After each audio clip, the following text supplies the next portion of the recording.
আমি আল্লাহ ডিসিশন নিয়েছি, আমি আল্লাহ সিদ্ধান্ত নিয়েছি, ওই দলের উপরে আমার বেশি দয়া এবং মায়া দিয়ে তাদেরকে ভরপুর করে রাখবো। ওয়ানাজআলাহুম আইম্মাতান। প্রিয় কুমিল্লাবাসী, ভালো করে শুনুন, এটা আমার কথা নয়, এটা আমার আল্লাহর কথা। আল্লাহ তাআলা বলছেন, এবং আমি ডিসিশন নিয়েছি, ইরাদা করেছি, সিদ্ধান্ত নিয়েছি, ওই দলের লোকদেরকে আমি আল্লাহ জাতির এবং দেশের নেতৃত্বের চাবিকাঠি উঠাইয়ে দেব। আমি আপনি কি আল্লাহ যেটা চান সেইটা চাইতে রাজি আছি কিনা? আল্লাহ যা চান আমরা তাই চাই। এই বান্দা যারা আছেন দুইটা হাত উঁচু করে আল্লাহকে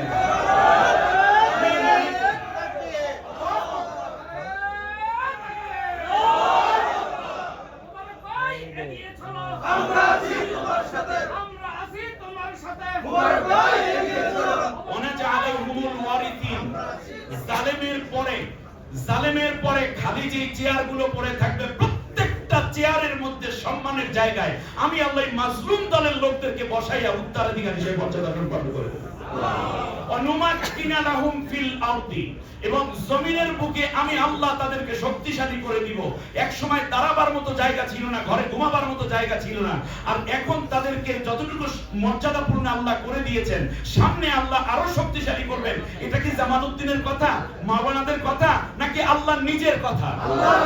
অতএব আল্লাহর কথাই আমাদের কথা। এরপর আল্লাহ রাব্বুল আলামিন বলছেন, তাদের মধ্যে আরেকটা আলামত আছে, দুনিয়ার মানুষেরা শোনো, সেটা হচ্ছে এই যে সূরা আহজাবের 23 নম্বর আয়াত। আল্লাহ বলছেন, মিনাল মুমিনিনা রিজালুন সাদাকু মা আহদুল্লাহ আলাইহি ফামিনহুম মান কাদা নাহবাহু ওয়া মিনহুম মান ইয়ামতাদির ওয়া মা বাদদালু তাবদীলা। দ্বীনের কথা বলার অপরাধে, ইসলামের কথা বলার অপরাধে, সমাজের মধ্যে ন্যায় প্রতিষ্ঠা কায়েম করার অপরাধে তাদের একজনের পর একজনকে হত্যা করা হচ্ছিল, ফাঁসি দেয়া হচ্ছিল, আয়না করে নেওয়া হচ্ছিল, হত্যা গুম করা হচ্ছিল। কিন্তু তাদের অত্যাচার যতই হোক না কেন, একজনকে ফাঁসির রশি থেকে নামানো হচ্ছে, আর একজনকে রেডি করা হচ্ছে, কিন্তু তারা একদিন যে শপথ নিয়েছিল এই জমিনে আল্লাহর কোরআনের রাজ কায়েম করবে, জীবনের পর জীবন চলে গেছে, তাদের শপথ থেকে তারা এক চুল পরিমাণ পরিবর্তন হয়ে যায় না। সেটা কোন দলকে মিন করে? বাস তৃতীয় নবীর একটি হাদিস বলে শেষ করছি। রাসূল সাল্লাল্লাহু আলাইহি ওয়াসাল্লামের স্পষ্ট বক্তব্য, ফাত্তাবিউ সিওয়াদাল আযম ফাইন্নাহু মান শাজ্জা ফিন্নার। আল্লাহু আকবার।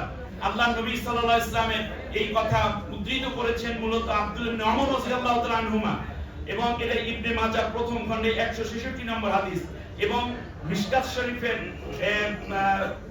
মিশকাতুল মাসাবি 174 নম্বর হাদিস।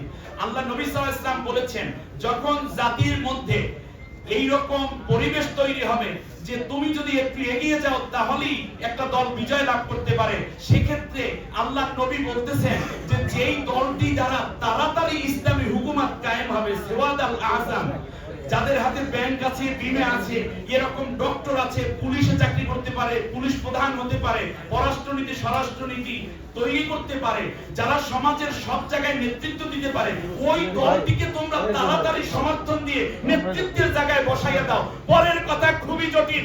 এই রকম সুযোগ যদি আমার উম্মত পেয়ে যাও, তারপরেও যদি তোমরা নিজেদের মত, নিজেদের পথ এবং ফাসিকদের পেছনে দৌড়িয়ে এই সুযোগ মিস করে দাও, শাজ্জা ফিন্নার, আমি নবী বলে গেলাম, তাহলে তোমরা জাহান্নামের মধ্যে পড়বে। সম্মানিত ভাইরা, আমি মনে করি জাতির এই চূড়ান্ত একটি পর্যায়ে যখন আমরা রয়েছি এই মুহূর্তে, মোবারক ভাই তিনি সত্যি বরকতময়। আল্লাহ